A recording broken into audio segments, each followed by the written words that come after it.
Flash back. എല്ലാവരും ഞങ്ങളെ support ചെയ്യണം. ഞങ്ങളുടെ ആദ്യത്തെ പരിപാടിയാണ്. മനുഷ്യനെ കഴിക്കാൻ വെച്ചിരിക്കുന്ന ആഹാരത്തിൽ ഇത് എന്താണെന്ന്. The next day. ആരും ഫോൺ വിളിക്കുന്നില്ല, ഡേറ്റും ചോദിക്കുന്നില്ല. എക്സ്പോർട്ട് ചെയ്യാനെന്നും പറഞ്ഞുണ്ടാക്കിയ പൊറോട്ടയും പപ്പടവും ചാക്ക് കണക്കിനാ കെട്ടിക്കിടക്കുന്നു.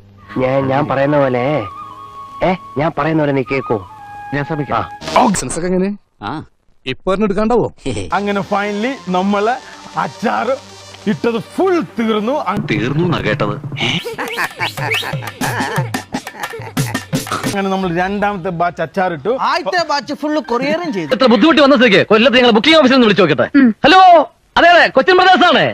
ഈ വർഷം നമുക്ക് ഒരു ദിവസമെങ്കിലും ഒഴിവുണ്ടാവും. ഇടയ്ക്കാത്തോണ്ട് അവരിന്ന് രാവിലെ വന്ന് കട്ട് ചെയ്തിട്ട് പോയുള്ളൂ. ഇവനായിട്ട് എനക്കൊരു ഫ്ലാഷ് ബാക്ക് ഉണ്ട്. എന്താ ഇന്ദുചൂടിന്റെ ഫ്യൂച്ചർ പ്ലാൻ? എല്ലാവരും ഞങ്ങളെ സപ്പോർട്ട് ചെയ്യണം. ഞങ്ങളുടെ ആദ്യത്തെ പരിപാടി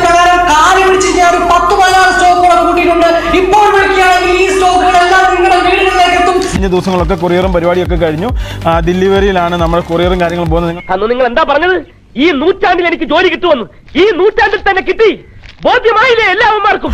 കഴിഞ്ഞ ദിവസങ്ങളായിട്ട് ഞങ്ങൾ കുറെ പാക്ക് ചെയ്തായിരുന്നു. കുറെ എന്ന് വെച്ചാൽ കുറെ. സത്യം പറഞ്ഞാൽ ഞങ്ങൾക്ക് മൂത്രമൊഴിക്കാൻ പോലും പറ്റാറില്ല. അയ്യോ, ഡോക്ടേഴ്സിനെ കാണിച്ചൂടെ? അയ്യോ, ഇത് അസുഖമല്ല, ഞങ്ങൾക്ക് അത്രയ്ക്ക് തിരക്കാണെന്ന് വ്യക്തമാക്കി. ഇതാ ഈ കാണുന്ന അച്ചാറിന് 1200 രൂപ 900 ഗ്രാം. അതുപോലെ ഈ കാണുന്ന 400 ഗ്രാമിന് 600 രൂപ. നമ്മുടെ കാലം തെളിഞ്ഞു.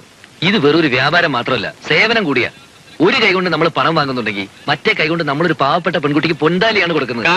ഈ കാണുന്ന 900 ഗ്രാം മേടിച്ച് ഞങ്ങൾ ഈ കിഡിലൻ മാങ്ങാച്ചാർ ഫ്രീ ആണ്. കിഡിലൻ അച്ചാർ, അതായത് ഇപ്പൊ ഇത് ട്രെൻഡിങ് ആട്ടോ. സത്യം പറഞ്ഞു കഴിഞ്ഞാല് ഫിലിം വെട്ടി മാറിപ്പോയ സംഭവമാണ് ഇപ്പൊ ഈ നഗരത്തിലെ സംസാര വിഷയം. ഞങ്ങളുടെ അച്ചാർ മേടിച്ച എല്ലാവർക്കും ഒരുപാട് നന്ദിയുണ്ട്. ഞങ്ങൾ ഒട്ടും പ്രതീക്ഷിച്ചല്ല ഇത്രയും സെയിൽ ആവുമെന്ന് വിചാരിച്ചല്ല. അങ്ങനെ ഗോർലാദിക്കറിന്റെ എല്ലാ സ്റ്റോക്കുകളും കഴിഞ്ഞിരിക്കുകയാണ്. ഗോർലാദിക്കർ കിട്ടാത്ത മലയാളി പ്രേക്ഷകർ ഒരിക്കലും വിഷമിക്കരുത്. പുതിയ സ്റ്റോക്കുമായി കോക്ടോണിൽ നിങ്ങളുടെ ജോബോൺ വീണ്ടും എത്തും.